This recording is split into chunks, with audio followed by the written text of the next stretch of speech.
नमस्कार दोस्तों, स्वागत है आपका आपके अपने YouTube चैनल जीएस जीनियस में। जैसा कि आप स्क्रीन पे देख रहे हैं, why not death punishment for Sanjay राय।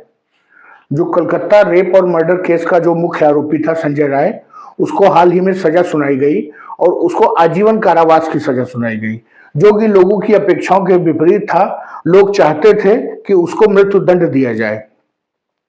पश्चिम बंगाल की जो मुख्यमंत्री हैं ममता बनर्जी भी, उन्होंने भी एक राजनीतिक जो स्टेटमेंट दिया। उन्होंने कहा कि ये जांच सीबीआई के पास चली गई, इसलिए उसको जो है आजीवन कारावास मिला। अगर ये जो है यहाँ की स्टेट पुलिस के पास जांच होती तो जो है मैं इंश्योर करती कि उसको जो है मृत्यु दंड ही मिलता। अरे भाई, आपकी जो पुलिस थी वो तो एफआईआर तक नहीं दर्ज कर रही थी उसके खिलाफ। आप चूंकि जनता जो है चाहती थी, तो राजनीतिक लोगों का ये पहला धर्म है कि जो जनता चाहती है उसको तुरंत करें, इसलिए आज आप ये स्टेटमेंट दे रही हैं। तो मित्रों, आज अपनी इस वीडियो में हम इस बात पर चर्चा करेंगे कि उसको मृत्यु दंड क्यों नहीं दिया गया, और इस बात पर भी चर्चा करेंगे कि जनता क्यों चाहती थी कि उसको मृत्यु दंड दिया जाए। तो इससे पहले कि हम अपने वीडियो को शुरू करें, आपसे हमारा निवेदन है कि हमारे चैनल को सब्सक्राइब कर लीजिए, क्योंकि इस चैनल पर इसी प्रकार के आपके आसपास देश दुनिया की जो खबरें हैं उनको लगातार छोटे छोटे वीडियो के माध्यम से अपलोड किया जाता है। तो चलिए मित्रों, शुरू करते हैं। संजय राय, जो कि कलकत्ता बलात्कार और जो हत्या का आरोप था, इसके ऊपर एक उसने जो है ट्रेनी डॉक्टर जो पोस्ट ग्रेजुएशन कर रही थी मेडिकल कॉलेज से, जो वहां का सरकारी मेडिकल कॉलेज था, वहां से पीजी कर रही थी, और वो ऑन ड्यूटी रात में संजय राय ने उसका बलात्कार किया वहां के सेमिनार हॉल में। और उसके बाद अपने जो हीनियस क्राइम था, जो जघन्य उसने अपराध किया था, उसको छुपाने के लिए उसने उस डॉक्टर की हत्या कर दी, महिला डॉक्टर की। तो उसको जो है कोर्ट ने फास्ट ट्रैक कोर्ट के माध्यम से मुकदमा चला, और मुकदमे का परिणाम यह हुआ कि उसके जो एविडेंसेस थे, साक्ष्य जो सीबीआई जांच में निकल के आए, वो संजय राय के खिलाफ थे, और संजय राय को कोर्ट ने जो है आजीवन कारावास की सजा दे दी। और अपने ऑर्डर में लिखा कि आजीवन कारावास का मतलब है कि जब तक वो जिंदा रहे तब तक वो सलाखों के पीछे ही रहे। तो कुछ लोग इसको आजीवन कारावास समझेंगे, और मैं तो इसको मृत्यु दंड ही समझूंगा कि कोई व्यक्ति सजा भोगते भोगते ही अगर मृत्यु को प्राप्त हो गया तो वो मृत्यु दंड ही तो हो गया। लेकिन जो एक झटके से मृत्यु दंड, उसे 2 महीने बाद, 4 महीने बाद, 2 साल के बाद, जब हाई कोर्ट सुप्रीम कोर्ट के सब दरवाजे बंद हो जाते, उसके बाद जो एक झटके में उसे मृत्यु दंड मिलता, उससे बहुत ही ज्यादा कठिन यह दंड है जो आजीवन कारावास का दंड है। उसको जो है एक ट्रेनी डॉक्टर की हत्या का आरोप उसके ऊपर लगा था। उसके बाद पूरे देश में भूचाल सा आ गया था। पूरे देश में घटना कलकत्ता की थी, लेकिन क्या पुणे, क्या महाराष्ट्र, क्या दिल्ली, क्या बंगलौर, सभी जगहों पर जो डॉक्टर समुदाय था, जो डॉक्टर प्रोफेशन से जुड़े हुए लोग हैं, उन्होंने 1-2 दिन के लिए अपने क्लिनिक्स, हॉस्पिटल सब बंद कर दिए। डॉक्टरों ने हड़ताल किया, धरना प्रदर्शन दिया, डॉक्टरों की सुरक्षा को लेकर के एक बहुत बड़ा डिबेट शुरू हो गया पूरे देश में। तो उसका परिणाम यह था कि फास्ट ट्रैक पर इसका जो है मुकदमे को चलाया गया। अब इसमें पूरे भारत भर से लोग जो है ये चाहते थे कि इसको मृत्यु दंड मिल जाए। सभी लोग चाहते थे देश में, छोटे बड़े बूढ़े महिला पुरुष सभी लोग चाहते थे। लेकिन और उसके जो पेरेंट्स हैं वो भी यही चाहते थे कि मृत्यु दंड मिल जाए। लेकिन पहला क्वेश्चन ये खड़ा होता है कि क्यों पूरा देश चाहता था कि उसको मृत्यु दंड मिल जाए? क्या उससे कोई दुश्मनी थी, या ऐसे तथ्य थे कि मृत्यु दंड मिलने के बाद संजय राय को अगर मृत्यु दंड मिल जाता तो क्या देश में बलात्कार का और बलात्कार के बाद होने वाली हत्याएं रुक जाती? क्यों लोग चाहते थे? तो दूसरा प्रश्न उठता है कि वो जो जज है उसने क्यों इसको मृत्यु दंड नहीं दिया? पहला प्रश्न है, लोग क्यों चाहते थे मृत्यु दंड मिले, और ये जानते हुए कि पूरा देश चाह रहा है कि उसको मृत्यु दंड मिले, लेकिन जज ने मृत्यु दंड नहीं दिया। लोगों की भावनाओं से प्रभावित नहीं हुआ वो। ये उस जज का कैरेक्टर है। अगर आज मुझे नोबेल प्राइज देना हो तो उस जज को मैं नोबेल प्राइज दे दूंगा कि जिसने 1.5 अरब आबादी की भावनाओं को किनारे करते हुए तथ्यों के आधार पर फैसला सुनाया। जो पहला क्वेश्चन है कि लोग क्यों चाहते थे कि संजय राय को मृत्युदंड मिले। इसका केवल एक उत्तर है कि लोगों का गुस्सा। लोगों को, आधे लोगों को तो फैक्ट्स ही नहीं मालूम, आधे लोगों को कानून की समझ ही नहीं है। लोग ये नहीं जानते हैं कि किन दंड अपराधों में मृत्युदंड दिया जाता है।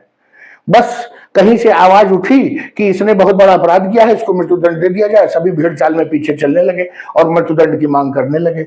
लेकिन प्रश्न उठता है कि क्या उसका अपराध मृत्युदंड वाली श्रेणी का था? तो जो लोग चाहते थे कि उसको मृत्युदंड मिले, उसके पीछे केवल एक कारण था, गुस्सा। और गुस्सा संजय राय के खिलाफ नहीं था लोगों का, या उसने जो बलात्कार किया था और हत्या की थी उसके खिलाफ भी गुस्सा नहीं था। गुस्सा था लोगों का सिस्टम के खिलाफ, जो व्यवस्था है। गुस्सा थी लोगों में पुलिस के अत्याचार के खिलाफ, कि जिस प्रकार से जूनियर डॉक्टर हड़ताल कर रहे थे, धरना प्रदर्शन कर रहे थे, तो रात में गुंडों को भेज करके वो महिला डॉक्टरों को भड़काते थे, उनके साथ छेड़छाड़ करवाते थे, जो लोगों को डरवाते थे। एकदम से भीड़ आके मारने पीटने लगती थी लड़कों को, जो डॉक्टर, ट्रेनी डॉक्टर थे, उन सबको। और उसके अलावा जो गुस्सा थी वो थी राज्य की जो नेतृत्व है, अर्थात ममता बनर्जी के खिलाफ। जिस प्रकार ममता बनर्जी के जो टीएमसी के गुंडे हैं, उन्होंने इस अपराध की भयावहता को छुपाते हुए जो है एविडेंसेस नष्ट करने के लिए हॉस्टल में प्रवेश किया, वहां तोड़फोड़ किया, और केवल इसलिए कि दुनिया जानने न पाए कि कलकत्ता में क्या हुआ है। इसलिए जो ममता बनर्जी और उनकी पार्टी का रवैया था, उसके खिलाफ लोगों में गुस्सा था। अगर लोगों में रेप के खिलाफ गुस्सा होता तो मैं आपको बता दूं कि प्रतिदिन आप किसी भी शहर का कोई भी अखबार उठा लीजिए, और प्रत्येक अखबार में प्रत्येक दिन के प्रत्येक एडिशन में 2 से 4 रेप की खबरें जरूर होती हैं। और ये तो एक लड़की के साथ बलात्कार हुआ था। मैं आपको बता दूं, 2 साल की बच्ची, 3 साल की बच्ची, 6 महीने की बच्ची, और यहां तक 75 साल की जो वृद्ध महिलाएं हैं, उनके साथ बलात्कार की खबरें होती हैं। लेकिन लोगों के मन में गुस्सा नहीं पैदा होता, इतना भी गुस्सा नहीं पैदा होता कि वो अखबार फाड़ के फेंक सकें।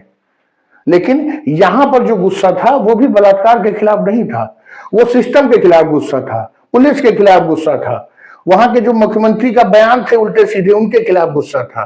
तो वास्तव में एक वो बिना दिशा का, दिशाहीन गुस्सा था लोगों का। और वो उस गुस्से की भड़ास जो चाहते थे कि गुस्सा हम कहां निकालें, गुस्सा तो आप मुख्यमंत्री पे तो गुस्सा निकाल नहीं सकते, पुलिस पे भी गुस्सा नहीं निकल सकता। तो वो चाहते थे कि किसी प्रकार ये गुस्सा संजय, जो ये एक्यूज था संजय को राय, इसके खिलाफ गुस्सा निकल जाए और इसको मृत्यु की सजा दे दी जाए। अब ये दूसरे प्रश्न का उत्तर है कि जज ने क्यों जो है उसको नहीं दिया फांसी की सजा। तो जो विधि शास्त्र है, जूरिस्प्रूडेंस, जिन लोगों को कानून की जानकारी है, उसका एक सिद्धांत है कि जब हम किसी को जीवन दे नहीं सकते तो हमको किसी का जीवन लेने का भी अधिकार नहीं है। ये नियम जज पर लागू होता है, एक सामान्य मनुष्य पर लागू होता है। संजय राय के लिए नहीं कह सकते हैं। संजय राय का तो काम ही है जीवन को, संजय राय जैसे लोगों का काम है जीवन को लेना, मर्डर करना। लेकिन जज का काम ये नहीं है मर्डर करना। और पूरी दुनिया में अब ये इस्टेब्लिश्ड फैक्ट है कि जो मृत्यु दंड है वो रेयर ऑफ द रेयरेस्ट, जो बहुत ही रेयर केस होते हैं, केवल उन्हीं केसेस में जो है ये मृत्यु दंड दिया जाता है। आपको बता दूं कि पूरे भारत भर में साल भर में 2 या 3 ही केसेस ऐसे होते हैं जिनमें फाइनली किसी एक्यूज्ड को मृत्यु दंड मिलता है। मान लीजिए कि जो ट्रायल कोर्ट्स हैं वहां से पूरे साल भर में 100 लोगों को मृत्यु दंड हुए, तो 100 में से 90 लोगों को हाई कोर्ट से जो मृत्यु दंड है वो बदल के लाइफ टाइम इम्प्रिजनमेंट हो जाता है। 90 लोगों को बचे 10 लोग। उन 10 लोगों में से भी 5-6 लोगों को सुप्रीम कोर्ट से जो उनका जो डेथ सेंटेंस है वो बदल के लाइफ टाइम इम्प्रिजनमेंट हो जाता है। मुश्किल से 2, 3, 4 लोग ऐसे रहते हैं जो उसके बाद वो राष्ट्रपति के यहाँ दया याचिका लगाते हैं, और वो याचिकाएं 5-5, 7 साल तक लंबित रहती हैं। या तो उसमें जो वो व्यक्ति है वो खुद ही बीमार पड़ के मर जाता है, अन्यथा साल में मृत्यु दंड मिलने की जो रेट है भारत में वो 2 से 3 लोगों को ही है बस। और ऐसा नहीं कि भारत में ही मृत्युदंड नहीं मिलता, अब किसी भी देश में मृत्युदंड देना एक प्रकार का ऐसा समझा जाता है कि अगर किसी ने कोई अपराध किया है तो हम भी उससे बदला लेंगे और हम भी उसको जो है मृत्यु कारित कर देंगे उसकी। अगर किसी ने हत्या किया है तो हम भी उसकी हत्या कर देंगे। इस प्रकार का जो विधि, जो लॉ सिस्टम है, जो विधि की व्यवस्था है, वो पूरे विश्व में समाप्त कर दी गई है। और यहाँ पर भी जो जज थे, मैं उनका नाम भूल रहा हूँ, समदास करके, अरिंदम या ऐसे कुछ दास, जो सियालदा डिस्ट्रिक्ट कोर्ट के जो जज थे, उन्होंने भी माना कि ये rare of the rarest case नहीं है। पूरे देश में कम से कम रोज 2-4 केस तो बलात्कार और बलात्कार के बाद हत्या के होते हैं। चूंकि ये केस लाइमलाइट में आ गया, जो सरकार थी बंगाल की, वो केंद्र की सरकार से अलग थी, लोगों ने उसे, जो केंद्रीय नेतृत्व है उसने हाईलाइट बहुत ज्यादा किया। लोगों में जो एक वो डॉक्टर थी पढ़ी लिखी, तो डॉक्टर्स के जो ऑर्गेनाइजेशंस हैं उन्होंने जो धरना प्रदर्शन किया, इससे ये पूरे विश्व में पढ़े लिखे लोगों ने उसको जो है सोशल मीडिया के माध्यम से दूर दूर तक फैलाया। नहीं तो हर जिले में 2-4 घटनाएं बलात्कार और हत्या की रोज होती हैं। चूंकि वो गांव में होती है, उनके लिए कोई कैंडल मार्च नहीं निकालता, उनके लिए कोई धरना प्रदर्शन नहीं करता, उनके लिए कोई सोशल मीडिया कैंपेन नहीं चलता है, इसलिए उनकी रिपोर्ट तक थाने में नहीं लिखी जाती है। तो जज ने बिल्कुल सही समझा और कहा कि ये रेयर ऑफ द रेयरेस्ट जो है केस नहीं है। और जज ने कहा कि जो जीवन लेने का अधिकार है वो तो ईश्वर का है, तो अगर हम इसको जो है मृत्यु की सजा देते हैं तो वास्तव में हम जो ईश्वर का अधिकार क्षेत्र है उसमें अतिक्रमण करेंगे। तो इसलिए जो है जज ने बिल्कुल कानून के हिसाब से, बिल्कुल लॉ के हिसाब से उन्होंने जो है उसको आजीवन कारावास की सजा दी और फांसी की सजा नहीं दी। जो डेथ पनिशमेंट है वो पूरे विश्व में जो है ये अब बहुत ही अमानवीय माना जाने लगा है कि डेथ पनिशमेंट नहीं देना है। हमारा जो जो सिस्टम है लॉ का, वो ये नहीं है कि हम हाथ के बदले हाथ और जीवन के बदले जीवन, आंख के बदले आंख ले लेंगे। हमारा उद्देश्य यह है कि पहले तो हम जो अपराधी है उसमें सुधार का प्रयास करें, जिससे कि वो प्रायश्चित करे, सोचे कि मैंने गलत किया है, और अगर उसे दोबारा जो जीवन की जो मुख्य समाज में आने का मौका मिले तो वो एक सुधरा हुआ व्यक्ति हो। और अगर जो अपराध है वो बहुत ही जघन्य श्रेणी का है तो हम उसे वहीं पर बंद रखेंगे, जिससे और लोगों के लिए एक सबक हो और वो उस अपराध को न दोहराएं। लेकिन उसके बाद भी हम आंख के बदले आंख, हाथ के बदले हाथ नहीं लेते हैं। इसीलिए उसको जो है मृत्यु के बदले, हत्या के बदले हत्या नहीं की गई है। जज इतना कैरेक्टर का आदमी था, इतना बढ़िया उसका चरित्र है कि पूरी दुनिया चाहती थी कि उसको मृत्यु मिल जाए, लेकिन उसने उस पर सोचिए वो कितना दबाव में था। उसके घर वाले, उसकी पत्नी, उसके बच्चे, उसके और रिश्तेदार नातेदार ये कहते होंगे कि इसको तो मृत्यु की सजा मिलनी चाहिए, लेकिन वो ये जानता था, वो अपने जो है सिद्धांतों पर अडिग रहा और उसने उसको मृत्यु की सजा नहीं दी। बहुत ही कठिन होता है किसी जज के लिए इस प्रकार के मामलों में डिसीजन लेना, जो कि नेशनल इशू बन जाते हैं। इसके अलावा एक और बहुत बड़ा कारण है कि उसने जो है ये मृत्युदंड नहीं दिया जाता है। भारत में ये भी देखने में आता है कि लोग जो ये जज है, कोर्ट ट्रायल कोर्ट के जो उसकी जो प्रक्रिया होती है उसको प्रभावित करते हैं, गवाहों को खरीदा बेचा जाता है। कई बार ऐसा देखने में आया कि किसी को 20 साल की 10 साल की सजा दी गई और जब उसने 10 साल की सजा काट ली तो मालूम चला वो तो निर्दोष था, दोष किसी और का था।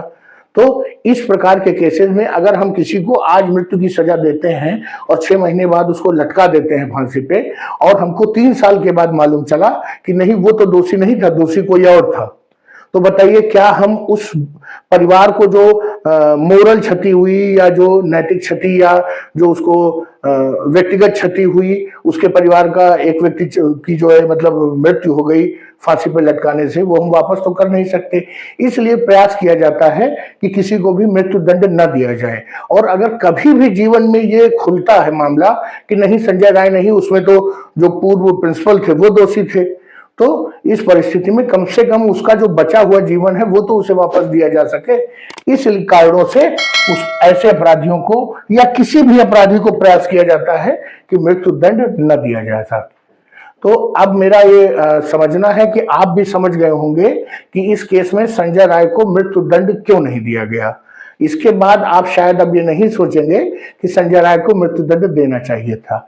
अगर ये मेरा पूरा प्रेजेंटेशन, पूरा विश्लेषण आपको अच्छा लगा हो और लगा हो कि मैंने सही जो है इसका एनालिसिस किया है, तो आप वीडियो को लाइक करिए, चैनल को सब्सक्राइब करिए। धन्यवाद।